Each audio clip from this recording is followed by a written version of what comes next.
Numbers shape every moment of our lives in ways most people never notice. From the milliseconds tracking your heart rate right now to the billions of calculations happening in your smartphone.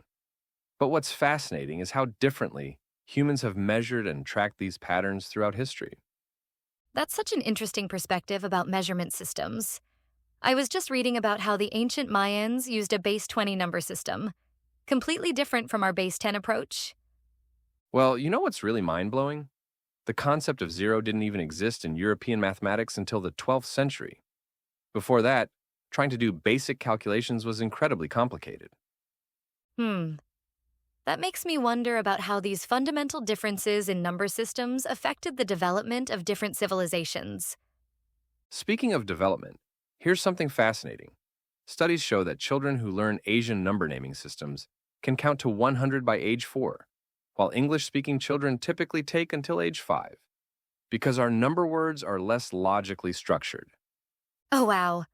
So the way we name numbers actually affects how quickly we learn them? That's incredible. Exactly right. And it gets even more interesting when you look at time perception. Research from Stanford University shows that different cultures actually experience time differently. Some see it as linear, others as cyclical, which fundamentally affects everything from business practices to social relationships. You know, that reminds me of how some cultures consider being 10 minutes late perfectly on time, while others view it as deeply disrespectful. Right? And these cultural differences have real world implications. A study by the International Business Institute found that timing misunderstandings cost global businesses approximately $37 billion annually in lost productivity. That's such a huge number. How do companies deal with these kinds of cultural differences? Well, many multinational corporations now require standardized time formats and explicit time zones in all communications. But here's what's really interesting. Research shows that teams who understand and respect these cultural differences actually perform 23% better than those who don't. So it's not just about standardization, but also about understanding the human element behind these systems.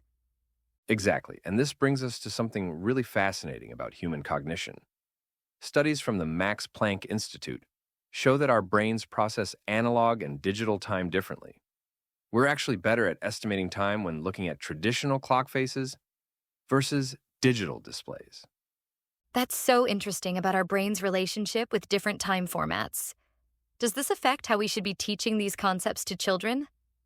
Um, According to recent educational research, yes, children who learn time telling on analog clocks develop better spatial reasoning skills and a more intuitive understanding of time intervals. But here's the catch. About 67% of schools are now primarily using digital methods. Well, that certainly explains why so many kids struggle with concepts like quarter past or half past these days. And you know what's even more concerning? A 2022 study found that excessive reliance on digital devices for timekeeping is actually affecting our ability to estimate time passages naturally, something our ancestors were remarkably good at. That makes me think about how our relationship with numbers and time might continue to evolve as technology advances. Looking at current trends, experts predict that by 2030, artificial intelligence will handle about 80% of our basic numerical calculations. The question is, will this make us more efficient or less capable? You know, that's actually a pretty concerning thought. Could we become too dependent on technology for these fundamental skills? Well, the research suggests it's not all doom and gloom. Studies show that while we might rely more on technology, humans are developing new types of numerical literacy, like understanding data visualization and pattern recognition.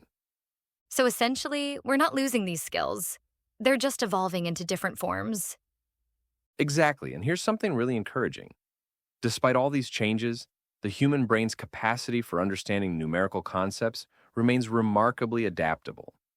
Recent neuroscience research shows we can develop new mathematical abilities well into adulthood. That's actually really hopeful. It means we can keep learning and adapting no matter how much these systems change. Looking ahead, I think the key is finding the right balance between embracing technological advances while maintaining our fundamental understanding of numbers and time. After all, these concepts aren't just tools, they're part of what makes us human. Well said. It's about evolution, not replacement of these essential human skills.